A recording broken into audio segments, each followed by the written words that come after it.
Hoy vamos a meternos de lleno en una historia épica, una que abarca 400 años, para entender cómo un reino en su momento de mayor gloria terminó derrumbándose por completo.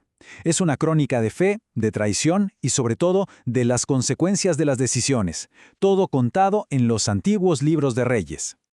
Y esta es la pregunta del millón, ¿no? ¿Cómo es posible que una nación que parecía tenerlo todo, que estaba en la cima, acabe en la ruina total?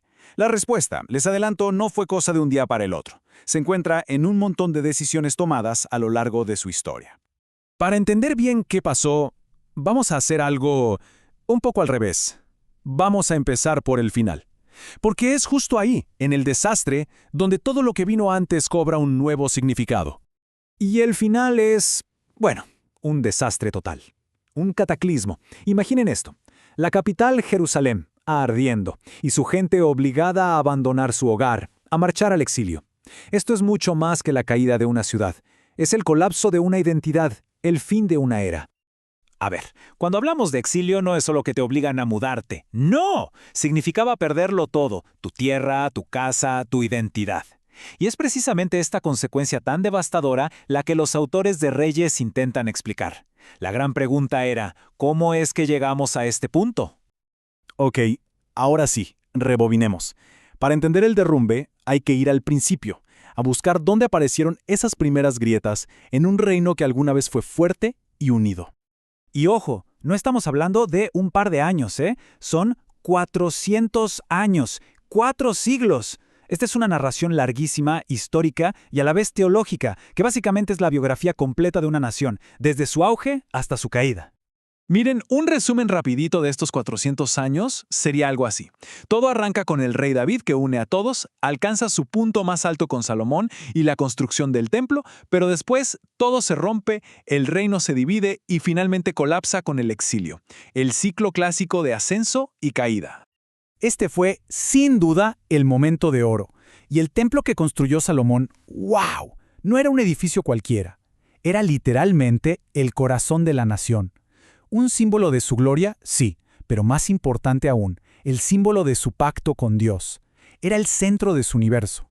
Pero, como suele pasar, lo bueno no dura para siempre. Muere Salomón y ¡pum! La unidad se hace pedazos. La nación se parte en dos reinos rivales, Israel en el norte y Judá en el sur. Y esa división fue la herida original, la grieta que nunca más se cerró y que preparó el terreno para todo lo que vino después.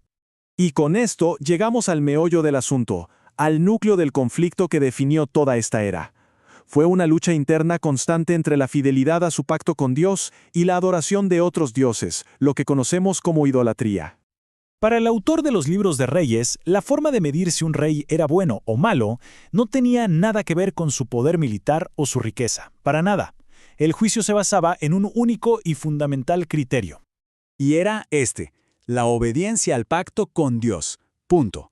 Según esta narración, la prosperidad y la estabilidad de la nación no dependían de la economía o del ejército, sino de algo mucho más profundo, la fidelidad de sus líderes a ese acuerdo fundamental. Así que la cosa estaba bastante clara. Había dos caminos, con destinos totalmente opuestos. La fidelidad llevaba a la prosperidad y al orden. La idolatría, en cambio, era vista como el camino directo a la corrupción, la injusticia y al final a la autodestrucción.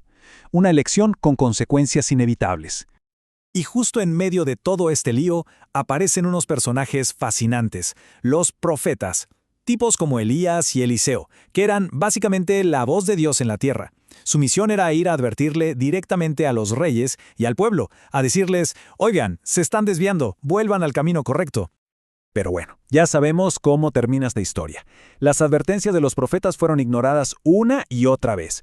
Y al final, esas consecuencias que tanto anunciaron se convirtieron en una trágica realidad. El colapso ocurrió en dos etapas devastadoras. Primero, el reino del norte, Israel, fue destruido por el poderoso imperio asirio. Años después, el reino del sur, Judá, sufrió exactamente el mismo destino, pero a manos de Babilonia. Esa fractura original terminó en una destrucción total. Y aquí entendemos el propósito de estos libros. Fueron escritos para los sobrevivientes en el exilio.